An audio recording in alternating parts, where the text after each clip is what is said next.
Y el mensaje que me dio: el poder de la muchedumbre en contra de la verdad de Dios. Ese fue el tema que me dio allá en Puerto Rico. En 3 minutos hice un mensaje. Yo nunca había hecho algo tan rápido, pero no se va a acabar en 3 minutos, ¿ven? Pero es cuando el Ruach HaKodesh, o sea, el Espíritu Santo de Dios, lo estoy llamando en hebreo, se posesiona de ti. Esto es como la luz. Cuando él dijo, sea la luz, y fue la luz, dice que no dice que se tardó días ni años, no dice que fue la luz. Y así mismo es. Amén. Cuando todos lo tengan, me dicen amén. Amén. Capítulo 13 de Segunda de Crónicas. Vamos a empezar desde el primer versículo. Es muy importante que entendamos este capítulo bíblico. Segunda de Crónicas, capítulo 13. Esperamos por los hermanos, somos pacientes, para que todos estemos en una misma voz. Amén. La palabra es santa, será en el nombre del Padre, de Yeshua HaMashiach, su Hijo, y el Ruach HaKodesh, que es su Espíritu Santo, y esta congregación que sigue en victoria dice, amén.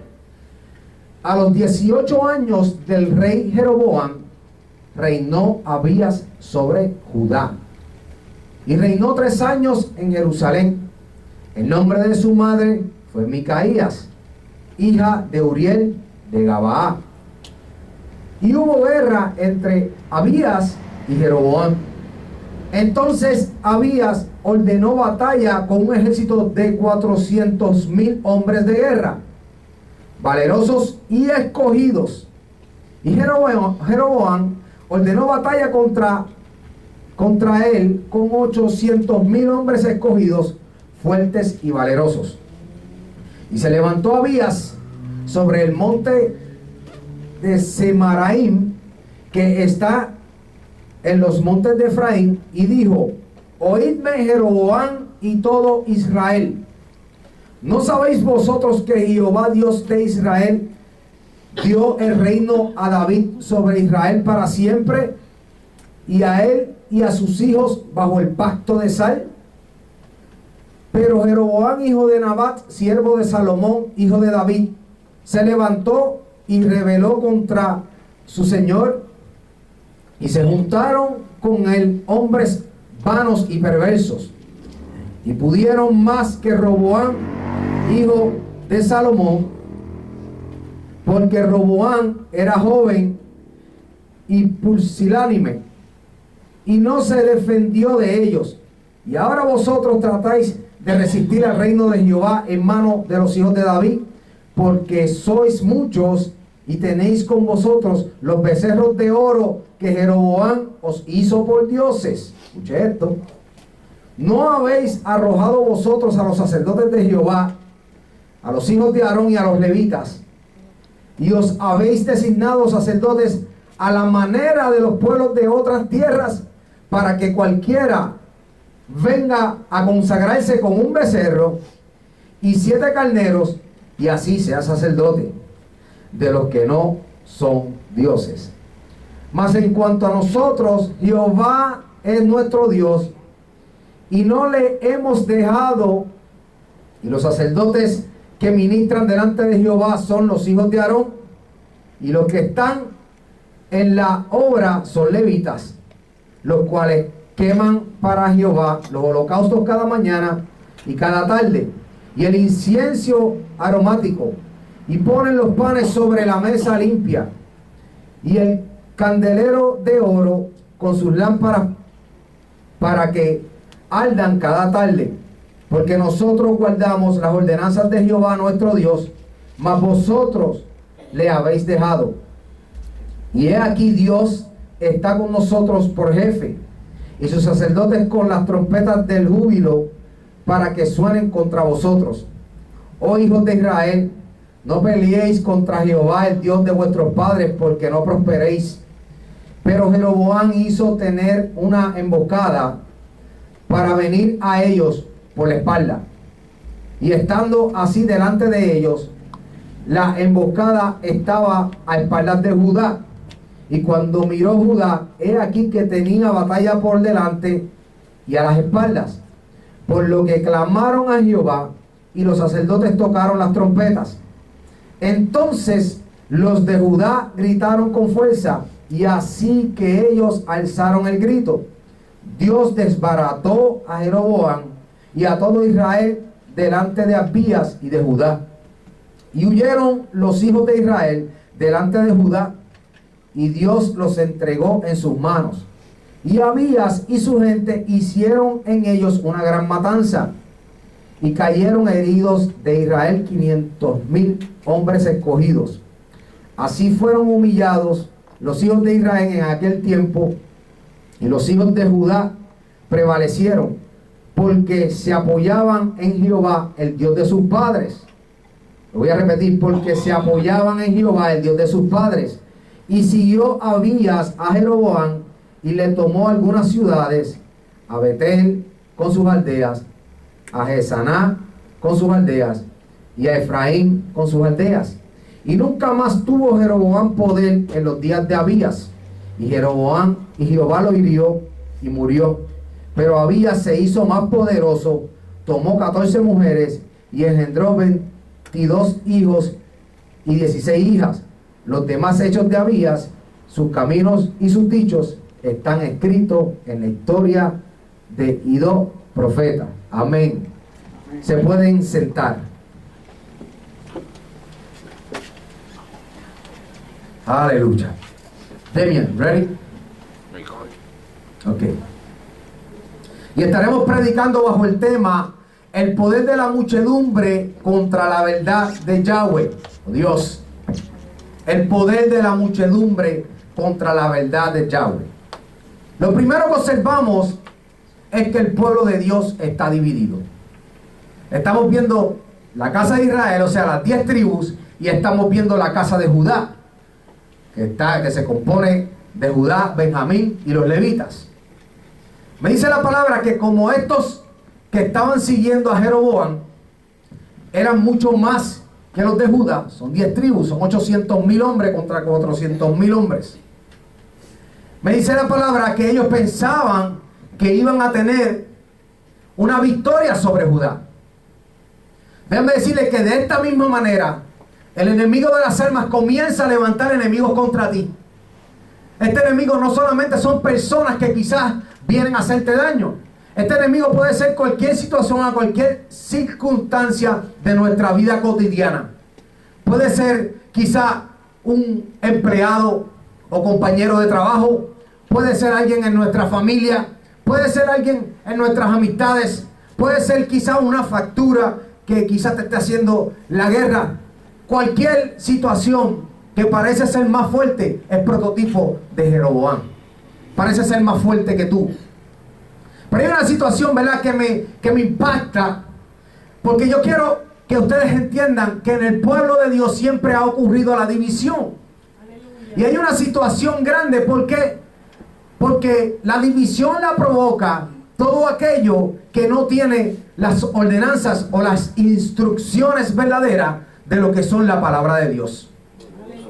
Nosotros tenemos que entender que cuando nosotros conocemos la palabra de Dios, nosotros no podemos permitir una división, porque nosotros sabemos que existe un Dios vivo.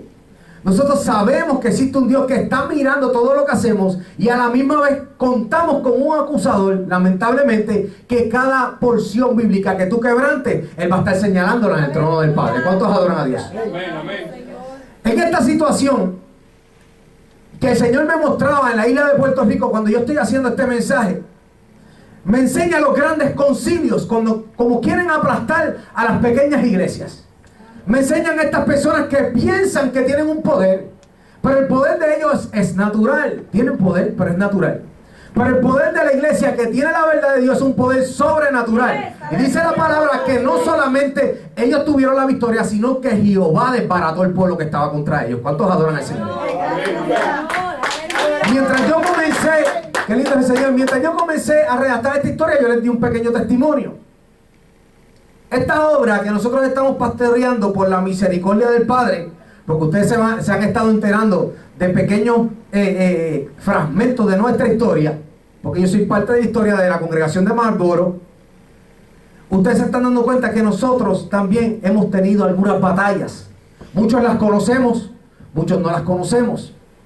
Pero también estamos viendo la mano de Jehová nuestro Dios, como nos sigue dando la victoria día tras día, año tras año, porque Él es el que está con nosotros. Porque conocemos verdaderamente lo que es la palabra del Señor. Ahora bien, cuando este hombre Abías se iba a enfrentar a sus hermanos, que son las 10 tribus de la casa de Israel, y a Jeroboam, este hombre no declaró juicio contra su hermano, sino que le predicó la palabra del Señor, le dijo lo que estaba escrito y le explicó la promesa que había sobre la casa de Judá. La casa de Judá tenía una peculiaridad que nosotros estamos experimentando, y es que tenían el conocimiento, contaban con el arca del pacto, o sea, con la presencia de su soberano Dios, y contaban con los sacerdotes y las instrucciones que son la Torá para ellos mantenerse, ¿verdad?, en ese contacto, en ese convenio con el único Dios que existe. ¿Cuántos adoran a Dios? Y es por eso que nosotros estamos predicando bajo el tema el poder de la muchedumbre contra la verdad de Dios. El poder de la muchedumbre contra la verdad de Dios. Muchas personas no tienen conocimiento y se desvían de lo real, de lo verdadero, como Jeroboam, y comienzan a hacer ellos mismos unas instrucciones, y comienzan ellos mismos a hacerse dioses, y comienzan ellos mismos a traer sacerdotes que no tienen que ver nada con el sacerdocio real de nuestro Dios del universo, y comienzan a hacer su propio imperio. Aleluya. Y nosotros, ¿verdad?, le damos gracias al Padre porque nosotros hemos entendido la palabra, porque nosotros no predicamos una versión de la Biblia. Nosotros si no estamos estudiando desde el principio hasta el final de la Biblia. ¿Para qué? Para que nosotros sepamos cómo le agrada a Dios que lo adoren, cómo le agrada a Dios que su pueblo camine, cómo le agrada a Dios que su pueblo le salte, todas estas cosas. Pero ¿qué sucede? Me llama la atención, como le dice Abías, que los sacerdotes escogidos por Jeroboam eran personas que traían un becerro y tantos carneros, ¿verdad? O sea, que había un lucro. Para poder ser sacerdote en las tribus de Jeroboam y en el reinado de Jeroboam había que traer un lucro. Qué lindo es el Señor, ¿verdad?, cuando nos muestra esto. Y esto es lo mismo que está sucediendo en nuestras iglesias. Se están contaminando ¿con qué? Con la avaricia, con el dinero, con querer hacer un crecimiento económico dentro del lugar. Y hay una problemática con esto, porque ahí es que tú ves que Dios no se puede glorificar. Porque todo aquello que tú puedes costear, Dios no puede hacer nada. Porque tú lo puedes hacer. ¿Para qué tú necesitas a Dios? Voy a hacer una pausa, porque yo siempre le he pedido al Señor que me dé palabra, me dé instrucción y me dé, ¿verdad?, el poder predicarle la palabra a los ricos. Porque los ricos no necesitan a Dios. La mayoría de todos nosotros, yo soy el cabezo de la lista, llegué para atrás estos caminos porque lo necesitaba, porque ya había perdido todo, porque el enemigo me había robado todo, y como en un momento había una predicación, allí mismo me metí y Dios me habló y me dijo: este es tu momento. Pero fue un momento de necesidad. Porque mientras estamos en las papas, como dice el puertorriqueño, y mientras estamos en la abundancia, no nos acordamos de Dios. Pero cuando viene el primer cantazo, cuando viene la primera prueba, rápido nos estamos arrodillando: Señor, por favor, dame esto, dame aquello, dame lo otro, ¿verdad? Qué bueno es el Señor. Qué bueno cuando lo reconocemos. Pero no tenemos que esperar llegar a ese momento, hermanos. Si Dios lo que quiere es bendecirnos, Dios lo que quiere es hacer nuestras vidas fructíferas, Él quiere sanarnos, Él quiere glorificarse en nuestras vidas. ¿Por qué? Porque en nuestro problema Él quiere que tú lo adores. Él quiere lucirse, hermano. Esa es la palabra. Aleluya. Él simplemente dice que la gloria es de Él. No comparte su gloria con nadie. Él quiere que tú sepas que tú dependes de Él. Pero cuando tú puedes costear cada uno de los gastos de tu propio bolsillo, no que el Señor te lo puede dar, tú limitas la gloria del Señor en tu iglesia. Tú limitas la gloria del Señor en tu casa. Cuando le estaba explicando sobre los ricos, ¿usted sabe por qué yo quisiera predicarle a los ricos? Porque ellos no necesitan nada. Y como no hay necesidad económica, no hay, ¿verdad? Ellos, si tienen un dolorcito, van a los mejores hospitales. Y me asombro porque uno de los ejemplos, una persona que era bien ejemplar para mi vida, era Steve Jobs, el que trabajaba para la Apple. Cuando le llegó el momento, ya era tarde. Con todo el dinero que tenía, no se podía salvar. Y una persona que había sido criada en el Evangelio también, como este servidor que se encuentra aquí hablando. Y nosotros tenemos que tomar eso de ejemplo. Ellos no necesitan nada, pero en el momento que viene la enfermedad, en el momento que viene la destrucción, en el momento que viene la atadura, hermanos, ¿cuántos ricos no se han destrozado con el alcohol, con las drogas? Ellos mismos se han suicidado. ¿Por qué? Porque no ha habido una persona que le predique esta palabra. Y nosotros no tenemos que esperar que ellos tengan un momento difícil como ese, porque nosotros contamos con el respaldo del Espíritu Santo de Dios, que es el que hace su trabajo. Él es el que toca la puerta. Por eso es que dice la palabra: si Cristo toca la puerta y tú abres, Él entra y cena contigo, y tú cenarás con Él. Ese es tu trabajo, solamente traer esta palabra. Amén.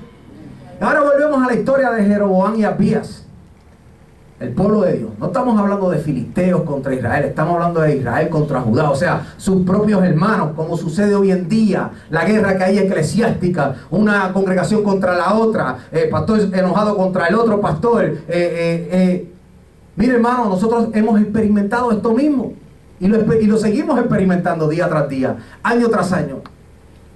Y tenemos que entender que nosotros le servimos a un Dios poderoso. Porque dice la Biblia que cuando ellos estaban en Egipto, mientras más nos oprimían, más se multiplicaban. Y yo estoy viendo las sillas de este lugar que se siguen creciendo. Yo sigo viendo las personas en este lugar que se están restaurando. Y yo estoy viendo algo sobrenatural en este lugar. En menos de 90 días. ¿Por qué? Porque es bíblico, hermanos.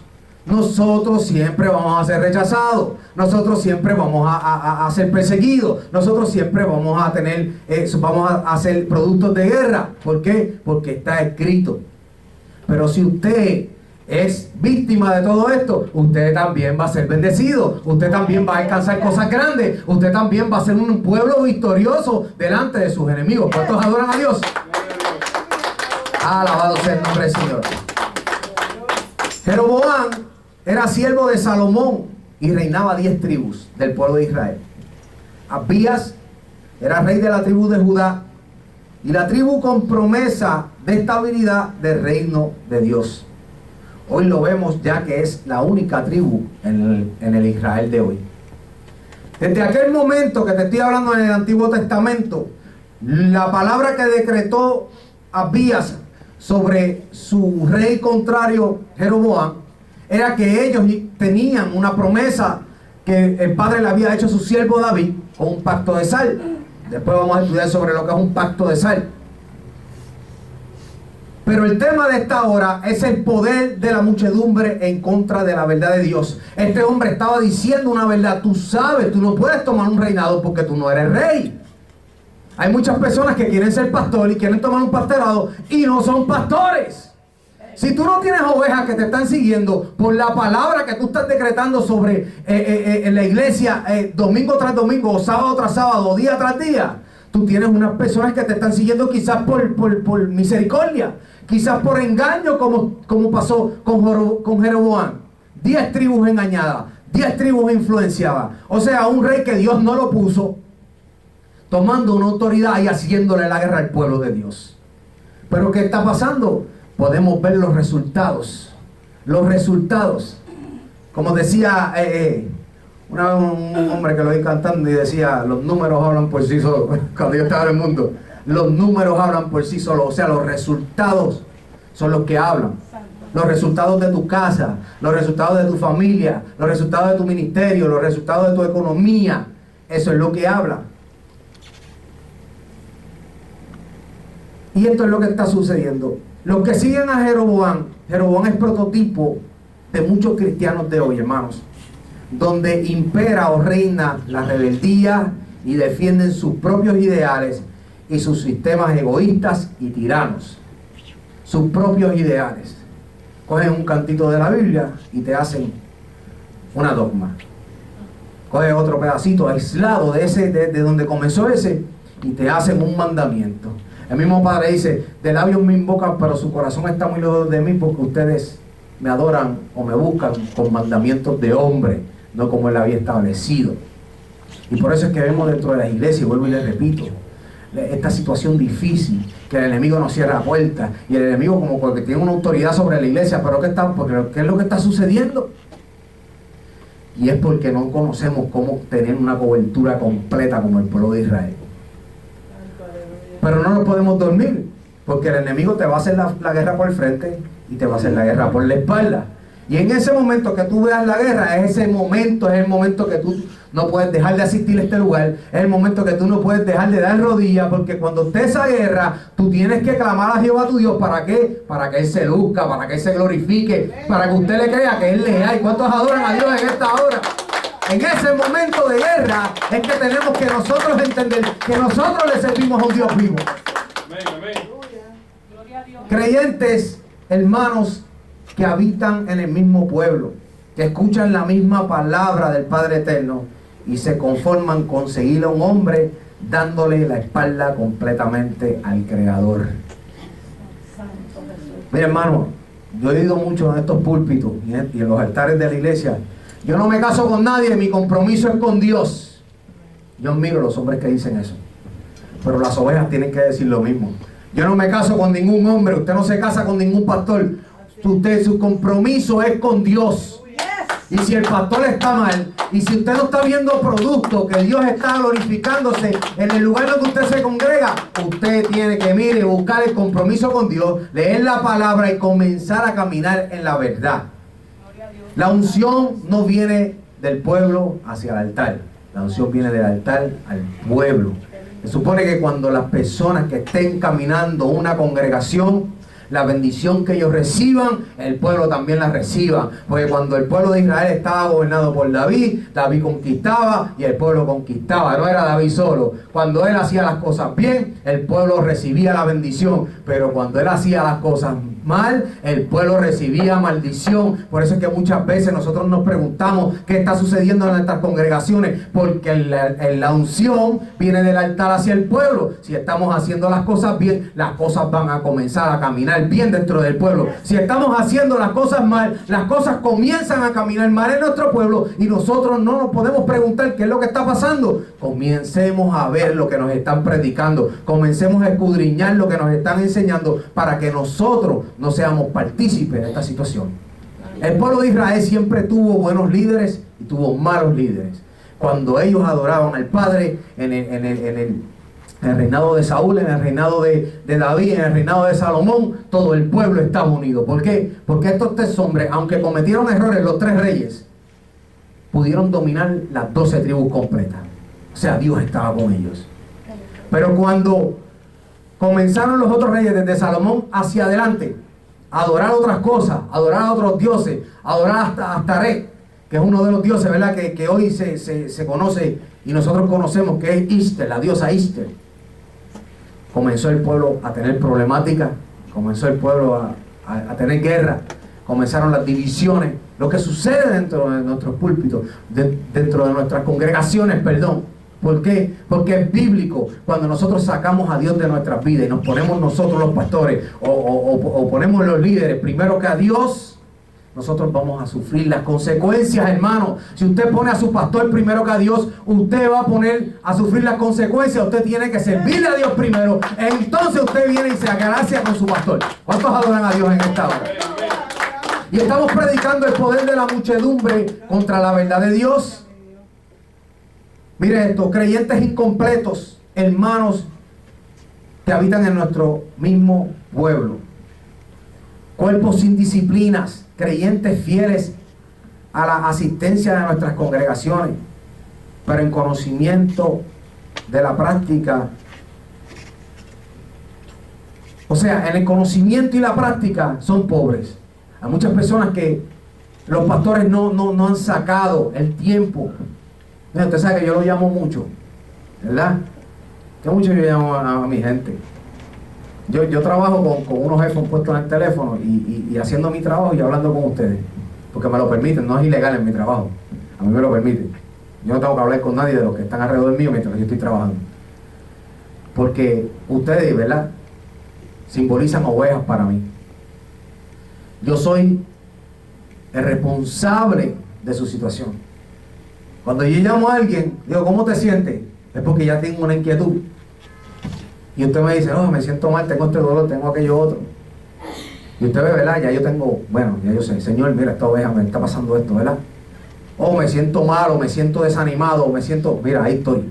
Pues mira esto, una palabra de aliento. ¿Por qué? Porque yo soy su pastor, iglesia. Porque ese es mi trabajo. El día que yo le mando un mensaje de texto, olvídese de mí. Sáqueme de aquí. Es más, apedréenme. ¿Por qué? Porque yo tengo que dialogar con ustedes. Es mi responsabilidad poder dialogar con ustedes. Y por eso es que hay mucha gente herida. Por eso es que hay muchas personas que tienen esos problemas dentro de la iglesia y que se van al mundo. ¿Por qué? Por culpa de nosotros mismos, que no le dedicamos el tiempo. Hay personas que hablan más con mi esposa, se sienten más cómodos hablando con mi esposa. Pues mira, amén, nosotros somos una sola carne, dice la palabra. Yo soy el pastor y es la pastora de esta iglesia. Y qué bonito, ¿verdad? Que hay mujeres tienen esa confianza con mi esposa, y yo le doy las gracias por eso. Pues hay hermanas, ¿verdad? Que son mujeres, con el permiso del hermano aquí, su esposa, pues es la que me jala las orejas. Entonces yo necesito hablar con ella, ¿ven? Pues cuando yo estoy haciendo las cosas bien, ella me lo dice. Y cuando estoy haciendo las cosas mal, ella es la que me lo va a decir. Y Rodríguez, no, eso no está bien, lo que tú estás diciendo no está en la Biblia, lo que tú estás predicando no es cierto. Como yo le digo a ella, hay cosas que quizás te van a impactar, pero mientras yo te lo puedo probar por la palabra, tú sigues conmigo, ¿no? ¿Tú me entiendes? Pero es, ¿verdad?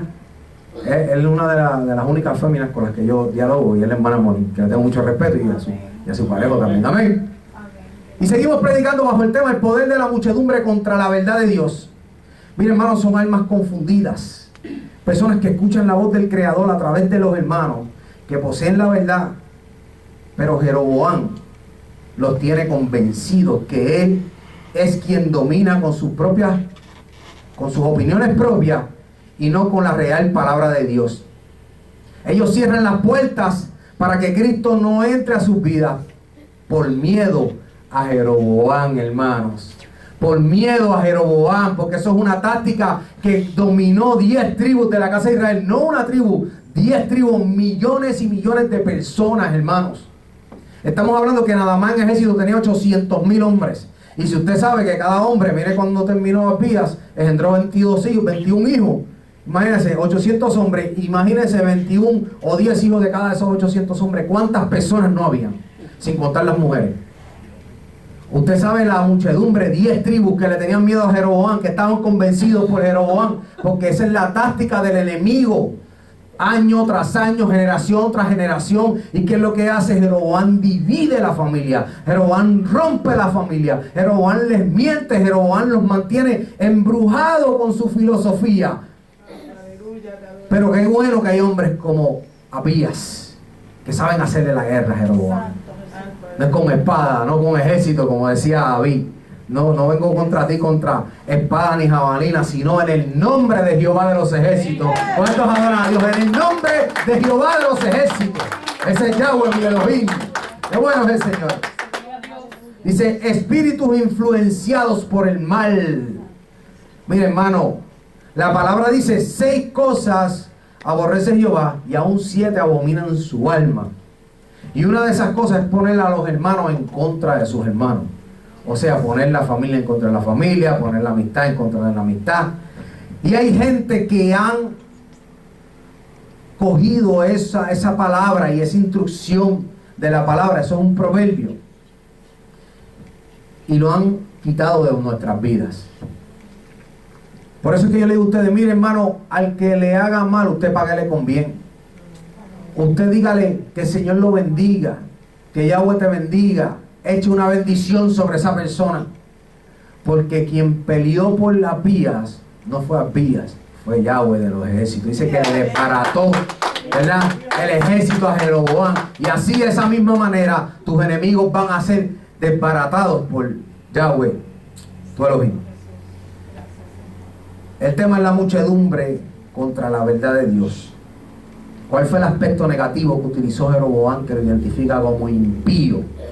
Esta es la pregunta que nos tenemos que hacer. ¿Cuál fue el aspecto negativo que utilizó Jeroboam que lo identifica como impío? Sustituyó el verdadero Elohim, el verdadero Dios. O sea, una persona sin instrucción. Él hizo un propio reino, una propia religión, unos propios sacerdotes. Y eso es lo que está pasando hoy en día.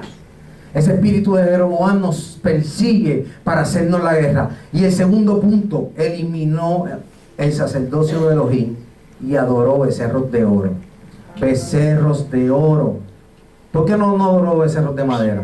Ni de barro, ni de paja. Porque eso es prototipo del dinero, de la riqueza, que adoró eso. Entonces lo hizo parte de la congregación, lo hizo parte de su vida. Por eso es, para tú ser sacerdote en aquel lugar, tenías que traer, porque en aquel momento el dinero es lo como se llama. Si usted busca en el diccionario, dinero significa un objeto de valor que usted puede intercambiar. Eso significa dinero. En aquel tiempo el dinero era esto que le estoy explicando.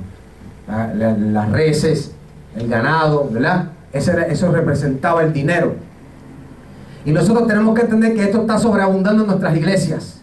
Pero yo quiero que ustedes sepan y que ustedes desde esta fecha en adelante comiencen a considerar cómo comenzamos, cómo nos estamos desarrollando y miren más adelante cómo nos vamos a desarrollar. Porque déjame decirte una cosa, en este lugar no nos estamos congraciando con ningún tipo de dinero. En este lugar nosotros nos estamos congraciando con nuestro Padre para que Él le haga la guerra a nuestros enemigos. Los enemigos sigan disminuyendo, nosotros sigamos creciendo y nosotros sigamos adorando a nuestro Padre y sigamos incluyendo a esta ciudad de Marlboro, porque para eso nosotros vinimos, para buscar los menos afortunados, para ayudar a los dolidos, a los afectados, a los que están heridos y levantar el nombre de Yahweh nuestro Elohim en alto. Puestos en pie, iglesia.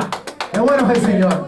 Denle un aplauso al Padre, al Hijo y al Espíritu Santo, porque este lugar ha sido de bendición para nuestras familias y va a ser de bendición para las familias de esta ciudad y la ciudad de Winter. Amén.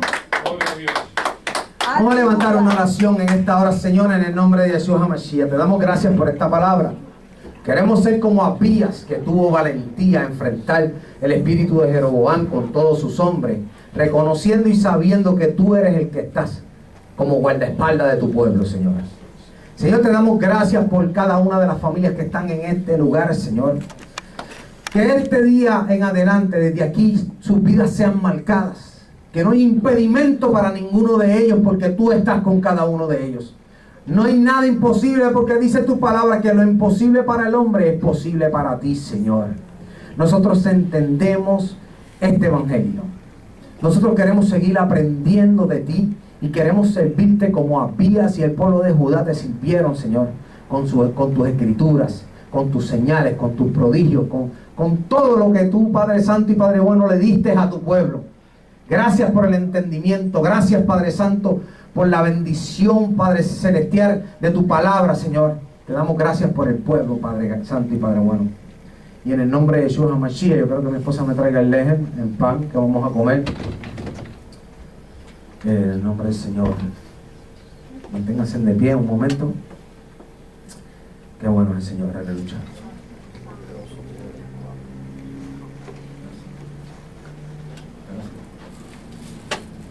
Hermano, este pan